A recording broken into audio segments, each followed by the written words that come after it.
பாண்டிய தேசத்தில் குமரனும் அவனது மனைவி சாந்தியும் மிகவும் மகிழ்ச்சியான ஒரு வாழ்க்கையை வாழ்ந்து வந்தார்கள்.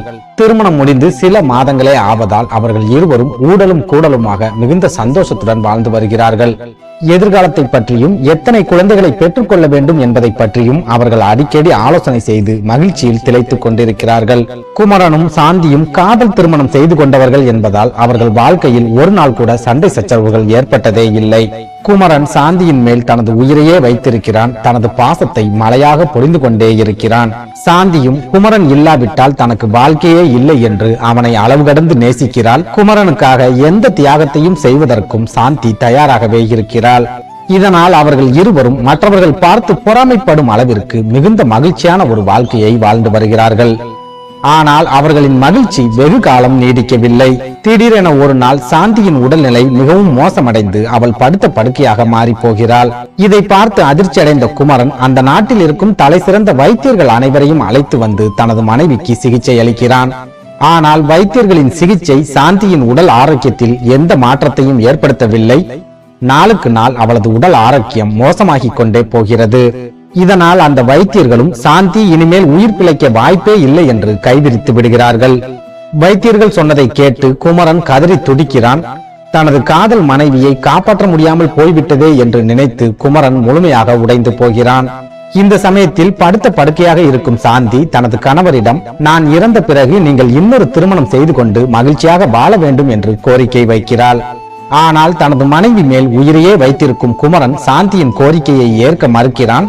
எந்த சூழலிலும் நான் இன்னொரு பெண்ணை மணந்து கொள்ளவே மாட்டேன் என்று தனது மனைவி சாந்தியின் தலையில் அடித்து சத்தியம் செய்கிறான்.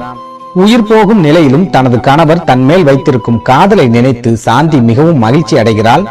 அன்பான கணவருடன் நம்மால் நீண்ட காலம் வாழ முடியவில்லையே என்று நினைத்து படுக்கையிலேயே அவள் கண்ணீர் வடிக்கிறாள். ஒரு கட்டத்தில் நாம் உயிர் பிழைக்க வாய்ப்பே இல்லை, கண்டிப்பாக இறந்து விடுவோம் என்ற உண்மை சாந்திக்கும் புரிய வருகிறது. உடனே அவள் தனது கணவனை அழைத்து, நான் இறந்த பிறகு எனது உடலை சுடுகாட்டில் புதைக்க கூடாது, நமது வீட்டின் பின்புறம் இருக்கும் தென்னை மரங்களுக்கு இடையில் எனது உடலை புதைக்க வேண்டும், புதைக்கும் போது எனது உடலுடன் ஒரு மணியையும் சேர்த்து நீங்கள் புதைக்க வேண்டும் என்று சொல்லி சத்தியம் வாங்கிக் கொள்கிறாள். நான் இறந்த பிறகு வேறு எந்த பெண்ணையும் தாங்கள் திருமணம் செய்து கொள்ளக்கூடாது என்றும் சத்தியம் வாங்கிக் கொண்டு சாந்தி இறந்து விடுகிறாள். சாந்தி இறந்த பிறகு அவளது உடலை அவள் ஆசைப்படியே தனது வீட்டின் பின்னால் இருக்கும் தென்னை மரங்களுக்கு இடையில் புதைக்கிறான். கூடவே ஒரு மணியையும் தனது மனைவியின் உடலுடன் சேர்த்து புதைத்துவிட்டு அவள் நினைவாக அந்த இடத்தில் மிக அழகான கல்லறை ஒன்றையும் குமரன் கட்டுகிறான். அதன் பிறகு அந்த வீட்டில் தனி மரமாகவே குமரன் தொடர்ச்சியாக வாழ ஆரம்பிக்கிறான். ஆனால் நாட்கள் செல்ல செல்ல குமரனின் சொந்த பந்தங்கள் அவனை இன்னொரு திருமணம் செய்து கொள்ள வேண்டும் என்று கட்டாயப்படுத்த ஆரம்பிக்கிறார்கள். வயதான கிழவர்களே இரண்டாவது திருமணம் செய்து கொள்ளும் போது வாலிபனாக இருக்கும் நீ ஏன் தனியாக இருந்து கஷ்டப்பட வேண்டும் என்று அவர்கள் புத்திமதிகளையும் சொல்கிறார்கள். ஆரம்ப காலங்களில் சொந்த பந்தங்களின் ஆலோசனைகள் குமரனுக்கு எரிச்சலை ஏற்படுத்தினாலும் நாட்கள் செல்ல செல்ல குமரனின் மனதிலும் மாற்றங்கள் தெரிய ஆரம்பிக்கிறது. பிற்காலத்தில் தன்னை கவனித்துக் கொள்ள ஒரு பெண் வேண்டும் என்பதையும் தனக்கு ஒரு வாரிசு வேண்டும் என்பதையும் குமரன் புரிந்து கொள்கிறான். இதனால் நீண்ட யோசனைக்கு பிறகு தனது மனைவியின் கல்லறை முன்னால் விழுந்து மன்னிப்பு கேட்டுவிட்டு குமரன் மறு திருமணத்திற்கு சம்மதம் சொல்கிறான். உடனே அவனது சொந்த பந்தங்கள் மிகவும் அழகான குடும்பத்திற்கு அடக்கமான நந்தினி என்ற பெண்ணை குமரனுக்காக பார்க்கிறார்கள். குமரனும் அரை மனதுடன் நந்தினியை பெண் பார்ப்பதற்காக செல்கிறான். பெண் பார்க்க சென்ற இடத்தில் நந்தினியை பார்த்த குமரன் அவளது அழகில் சொக்கி போகிறான். 18 வயது நிரம்பிய பருவ மங்கையாக இருக்கும் நந்தினி குமரனின் மனதிற்குள் நிரந்தரமாக இடம் பிடித்து விடுகிறாள். இதனால் மிகுந்த மகிழ்ச்சியுடன் நந்தினியை மணந்து கொள்ள குமரன் சம்மதம் சொல்கிறான். வெகு சீக்கிரத்திலேயே குமரனுக்கும் நந்தினிக்கும் திருமணம் மிகச் சிறப்பாக நடந்து முடிகிறது. திருமணத்திற்கு பிறகு சாந்தியை விட நந்தினியை குமரன் அளவுக்கு அதிகமாக நேசிக்கிறான். நந்தினியின் அழகில் குமரன் சொக்கி போய் கிடக்கிறான். இதனால் குமரனும் நந்தினியும் மிகவும் நெருக்கமான மகிழ்ச்சியான ஒரு தாம்பத்திய வாழ்க்கையை வாழ ஆரம்பிக்கிறார்கள். ஆனால் அவர்களது இந்த மகிழ்ச்சியான வாழ்க்கை 7 நாட்களுக்கு மட்டுமே நீடிக்கிறது. அதாவது குமரனுக்கு அரண்மனையில் பணி இருப்பதால் உடனடியாக அரண்மனைக்கு வர வேண்டும் என்று அரண்மனையில் இருந்து அவனுக்கு அழைப்பு வருகிறது. அந்த அழைப்பை ஏற்று தனது மனைவியை வீட்டில் தனியாக விட்டுவிட்டு குமரன் அரண்மனைக்கு சென்று விடுகிறான். அரண்மனைக்கு சென்ற குமரன் இரவு வெகு நேரமாகியும் வீடு திரும்பாததால் நந்தினியின் மனதிற்குள் இனம் புரியாத பயம் ஒன்று ஏற்பட ஆரம்பிக்கிறது. அந்த பயத்தால் நந்தினி இரவில் தூங்க முடியாமல் தவிக்கிறாள். வீட்டிற்கு வெளியே புயலும் மழையும் விடாமல் அடிப்பது போல் ஒரு மாய உணர்வு அவளது மனதிற்குள் ஏற்படுகிறது. நேரம் நடு இரவை தாண்டிய பிறகு அவளது காதுகளில் மணியோசை கேட்க தொடங்குகிறது. அந்த வீட்டை சுற்றி நாய்களும் வினோதமாக ஊளையிட ஆரம்பிக்கின்றன. நேரம் செல்ல செல்ல அந்த மணியோசை தனது வீட்டின் பின்புறத்தில் இருந்து வருகிறது என்பதை நந்தினி புரிந்து கொள்கிறாள். அதே சமயம் அந்த மணியின் ஓசை தன்னை நோக்கித்தான் வருகிறது என்பதும் நந்தினிக்கு தெளிவாக புரிகிறது. இதனால் மிகவும் பயந்து போன நந்தினி உடனடியாக படுக்கையில் இருந்து எழுவதற்கு முயற்சி செய்கிறாள். ஆனால் அவளால் படுக்கையில் இருந்து எழவும் முடியவில்லை, தனது கை கால்களை அசைக்கவும் முடியவில்லை. இதனால் மிகவும் பயந்து போன நந்தினி சத்தம் போட்டு யாரையாவது கூப்பிடலாம் என்று முயற்சி செய்கிறாள். ஆனால் அவளது நாக்கு பயத்தில் வறண்டு பேச முடியாமல் ஊமையாகி போகிறாள். இந்த சமயத்தில் அந்த மணியின் ஓசை நந்தினியின் கட்டிலுக்கு மிக அருகில் வருகிறது.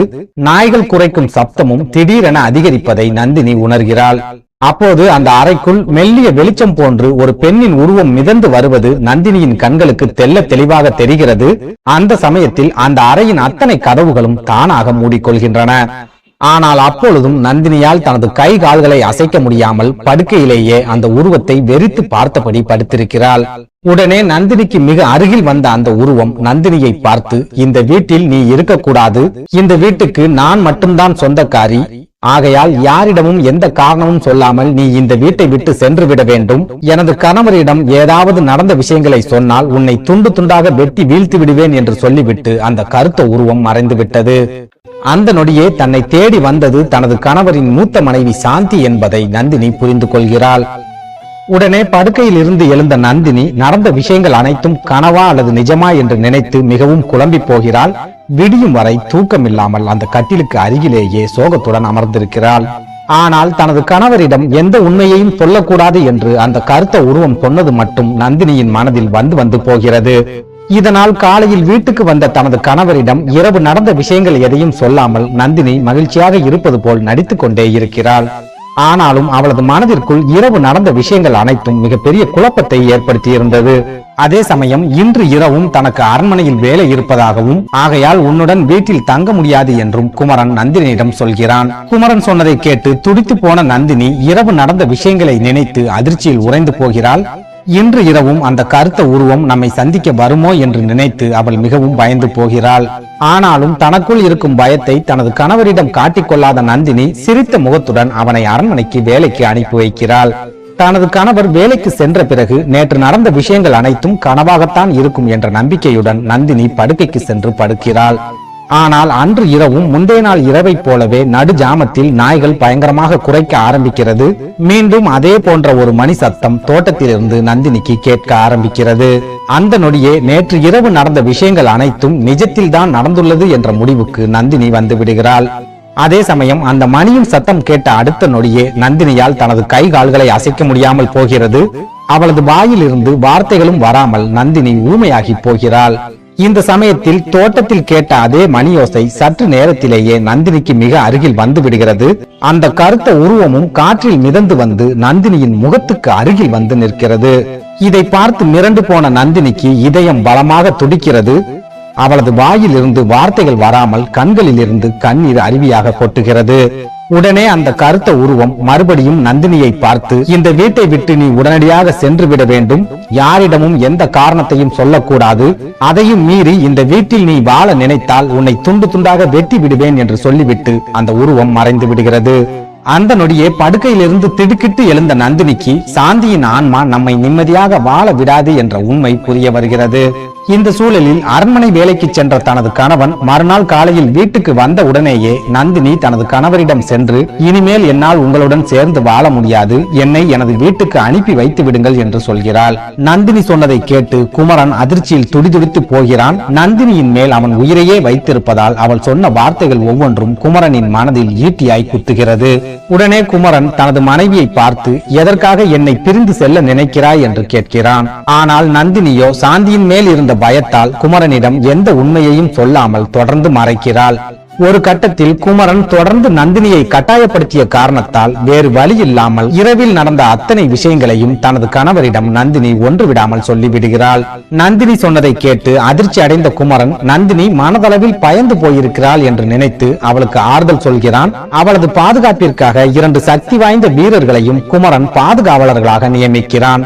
உடனே தனது மனைவிக்கு ஆறுதல் சொல்லிய குமரன், இன்று இரவும் நான் அரண்மனை வேலைக்கு சென்று விடுவேன். ஆனால் இந்த பாதுகாவலர்கள் இருவரும் இன்று இரவு முழுவதும் உனக்கு காவலாக இருப்பார்கள்.